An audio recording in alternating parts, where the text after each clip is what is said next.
कि हर पूर्णिमा बहुत विशेष मानी जाती है। सबका अपना महत्व होता है और पूर्णिमा पर आसमान में अद्भुत नजारा दिखता है। चंद्रमा की पूरी रोशनी होती है।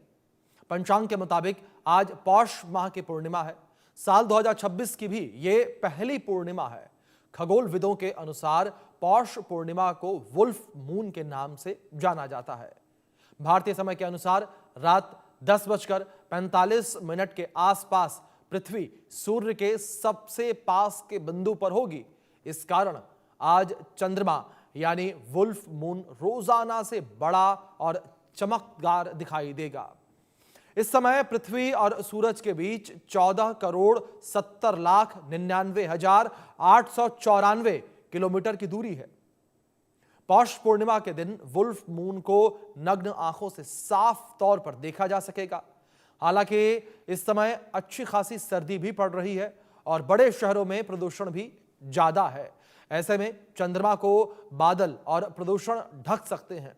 अगर ऐसी स्थिति बनती है तो दूरबीन या फिर किसी खगोलीय उपकरण की सहायता से आज का ये वुल्फ मून देखा जा सकता है। लेकिन क्या ये वुल्फ मून आपके जीवन और किस्मत पर भी सीधा असर डालेगा? आज इसी मुद्दे को ठीक से समझेंगे, लेकिन पहले समझते हैं कि ये वुल्फ मून आखिर होता क्या है, आखिर क्यों वुल्फ मून आता है और वुल्फ मून आने से क्या असर पड़ता है। चलिए आपको बताते हैं सुपर मून क्या है। खगोलीय घटना है जिसमें चंद्रमा पृथ्वी के करीब आता है। सुपर मून के दौरान चंद्रमा थोड़ा बड़ा और चमकीला दिखाई देता है, चमकदार होता है। चंद्रमा सामान्य की तुलना से लगभग 8% तक बड़ा होता है। सुपर मून के दौरान 16% अधिक चमकीला दिख सकता है। इसे देखने के लिए किसी उपकरण की जरूरत नहीं पड़ती है, आप नंगी आंखों से भी इसे देख सकते हैं। भारत में कब दिखेगा सुपर मून, इसको लेकर अगर जानकारी आप तक पहुंचाएं तो शाम को सूर्यास्त के तुरंत बाद सुपर मून दिखाई देगा, यानी कि शाम 5:45 से 6 बजे के बीच जो सूरज ढलने का समय है। चंद्रमा पूर्वी क्षितिज पर देखा जा सकता है और क्षितिज के पास होने के कारण चांद हल्का पीला या नारंगी नजर आएगा। ये चांद पूरी रात आकाश में दिखाई देगा। सुबह होते होते पश्चिम दिशा में अस्त हो जाएगा और चांद के पास चमकता हुआ जुपिटर ग्रह भी देखा जा सकता है। तो ये खगोलविदों के द्वारा एक बड़ी खगोलीय घटना के रूप में देखा जा रहा है। जिस तरीके से चांद जो है वो बेहद करीब नजर आएगा, तो उस हिसाब से भी ये एक बड़ी खगोलीय घटना के रूप में देखा जा रहा है। तो पहली पूर्णिमा को लेकर यह जानकारी है और इसी विषय पर बातचीत करने के लिए हमारे साथ दो खास मेहमान जो हैं वो जुड़ गए हैं। हमारे साथ एस्ट्रोलॉजर आचार्य राज मिश्रा जी जुड़े हैं और हमारे साथ नेहरू तारा मंडल से भावना सिसोदिया जी जुड़े हैं। बहुत स्वागत है आचार्य जी आपका। और सबसे पहले भावना मैं आपका रुख करूंगा। भावना, इस बीच अगर जानकारों को लेकर बात करें तो जानकारों का क्या कुछ कहना है सुपर मून को लेकर और इस पहली पूर्णिमा को लेकर?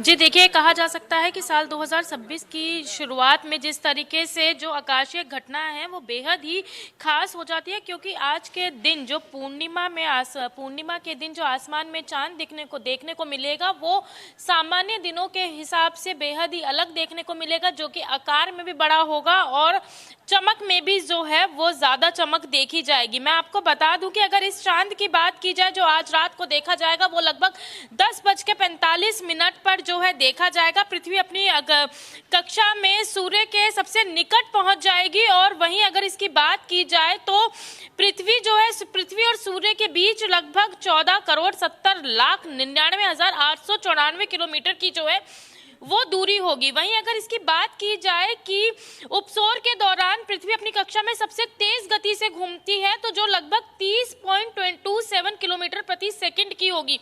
यानी कि ये कहा जा सकता है जिस तरीके से चांद इसी वजह से जो है जिस तरीके से एक परिवर्तन देखा जाएगा उसी वजह से जो है ये कहा जा सकता है कि आज का जो पूर्णिमा का चांद है वो बहुत खास हो जाता है, जो कि अपने आकार और अपनी चमक में बेहद ही ज्यादा देखने को मिलेगा। और अगर इसकी देखिए अभिषेक अगर बात की जाए कि आखिरकार इसे वुल्फ मून क्यों कहा जाता है, तो मैं आपको बता दूं कि पुराने जमाने के हिसाब से ये कहा जाता है कि जब कड़ाके की ठंड पड़ती थी जनवरी में, तो जब पूर्णिमा की रात होती थी उस समय भेड़ियों के झुंड की आवाज सुनाई देती थी, जिसकी वजह से इसे वुल्फ मून भी कहा जाता है। मैं इस समय तारामंडल में मौजूद हूँ और आप तस्वीरों में देख सकते हैं कि जो दिखने वाला 10:45 पर वुल्फ मून दिखना है, उसको देखने के लिए जो लोग हैं वो अभी से ही तारामंडल पहुंच गए हैं और कहीं ना कहीं इंतजार कर रहे हैं कि उन्हें ये चांद जो है वो देखने को मिले, यानी कि एक अद्भुत चांद जो आज आसमान में देखने को मिलेगा, जो कि लोग भी देखने के लिए लगातार जो है सड़कों पर पहुंच रहे हैं और वहीं तारामंडल में पहुंचे हुए हैं। रात लगभग 10:45 का इंतजार कर रहे हैं जब ये चमक में और आकार में बड़ा चांद देखने को मिलेगा। जी बिल्कुल। आचार्य राज मिश्रा जी, मैं आपका रुख करूंगा। और राज जी, अगर इस पूरी घटना को लेकर बात करें, जिस तरीके से एक बड़ी घटना के तौर पर इसे देखा जा रहा है, अगर खगोलीय निगाहों से देखें, लेकिन अगर ज्योतिष के हिसाब से राज जी इस पूरी घटना को देखें तो ज्योतिष क्या कहता है ऐसी घटना को लेकर?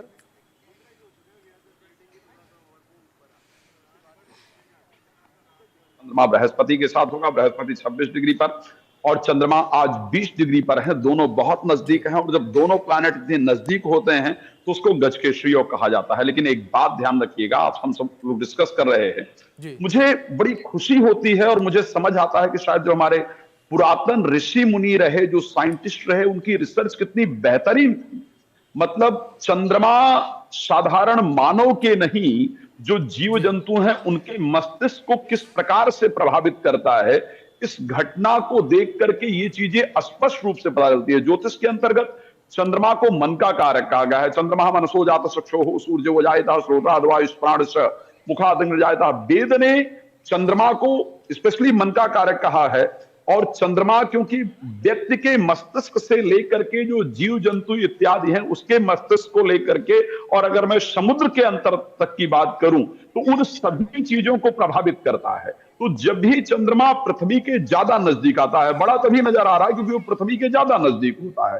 तो जिस समय पृथ्वी के ज्यादा नजदीक चंद्रमा है उस समय पर सभी के मस्तिष्क पर उसका एक डिफरेंट प्रभाव पड़ता है। यहां तक यस, क्योंकि इस समय सर्दी का महीना है, जीव जंतु उस चीज को विशेष रूप से पहचान पाते हैं, विशेष रूप से समझ पाते हैं और वो चंद्रमा की तरफ अपने मुख करके, उल्फ जिनको हम भेड़िया कहते हैं, उसकी तरफ मुख करके और अपने जो उनके लोग हैं उनके साथ संवाद करते हैं। यानी उनका ये कहा जाता है, मतलब साइंस में अगर जाकर के कहा जाए कि नहीं, उनका मस्तिष्क जो है वो डिफरेंट तरीके से काम करता है। कई में बहुत उग्रता आ जाती है, कई के अंतर्गत बहुत परिवर्तन देखने को मिलता है। तो इससे ये स्पष्ट होता है कि जब भारतीय मनीषियों ने, भारतीय ऋषि मुनियों ने ये डिसाइड किया कि चंद्रमा वास्तविकता में इस संसार के सभी लोगों के मस्तिष्क पर काम करता है, तो आज जब इस घटना को हम देख रहे हैं, जब इसके माध्यम से हम समझ पा रहे हैं चीजों को, तो ये क्लियर होता है कि हमारे ऋषि मुनि ने कितना सुंदर रिसर्च किया होगा। जो चंद्रमा जीव जंतुओं के मस्तिष्क को प्रभावित कर सकता है, वो चंद्रमा मानव के मस्तिष्क को कितना प्रभावित करता होगा, कितना प्रभावित करता है।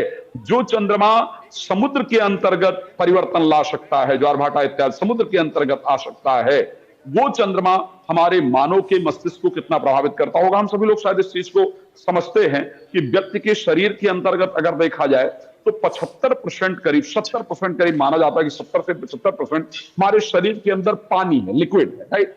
और मस्तिष्क के अंदर अगर देखा जाए तो कहा जाता है कि 75 से 80% है, यानी पूरी बॉडी की अपेक्षा मस्तिष्क में अगर देखा जाए तो सबसे अधिक है। अगर यही हम सोचते हैं, यही सोच सकते हैं कि जो चंद्रमा विशेष पूर्णमासी के दिन समुद्र में ज्यादा जल होने के कारण, चंद्रमा के बढ़ती हुई कलाओं के कारण समुद्र के अंदर जब परिवर्तन आता है, वेव्स आती हैं, तो ऐसे परिस्थिति में मानव के मस्तिष्क में कितनी आती होंगी। तो ये जो घटनाएं जो हम लोग देखते हैं या आप लोग जो हम सब चीजें देख पा रहे हैं, ये स्पष्ट रूप से दर्शाता है कि जब चंद्रमा सूर्य के बिल्कुल सीध में होता है, 180 डिग्री पर होता है पूर्णमासी के दिन, उस दिन चाहे वो मानव हो, चाहे वो जीव जंतु हो, चाहे वो वनस्पतियां हो, चाहे वो जल हो, इस ब्रह्मांड के प्रत्येक परिस्थिति पर अपना प्रभाव डालती हैं। लेकिन मैं एक चीज के लिए आपको कहूंगा कि हाँ, इस वर्ष का प्रारंभ क्योंकि निश्चित रूप से सूर्य इस वर्ष के राजा हैं और सूर्य वर्ष के राजा होने के कारण सूर्य एक ईगोइस्टिक प्लैनेट हैं, अहंकारी प्लैनेट हैं। और हमने सबसे पहले आज देख लिया वेनेजुएला पर जिस प्रकार यूएस ने आक्रमण किया, वो सब हम लोगों ने देखा। ये बड़ा स्पष्ट रूप से दिखाता है कि इस वर्ष का जो प्रारंभ है अहंकार के साथ हुआ है और इस वर्ष में ईगो बढ़ेगा। लेकिन इस वर्ष में प्रारंभ के ही 2 दिनों के अंतर्गत गजकेसरी योग का निर्माण हो जाना, जो चंद्रमा के कारण निर्माण होता है, वो दिखाता है कि इस वर्ष में बहुत सारी अच्छी परिस्थितियां भी होने वाली हैं। तो निश्चित रूप से मानव के मस्तिष्क पर प्रभाव पड़ता है। एस्ट्रोलॉजिकली देखा जाए तो इसका बहुत प्रभाव है। जी जी बिल्कुल, जाहिर तौर पर राजू, जिस तरीके से आपने जिक्र किया कि इसका काफी गहरा प्रभाव है।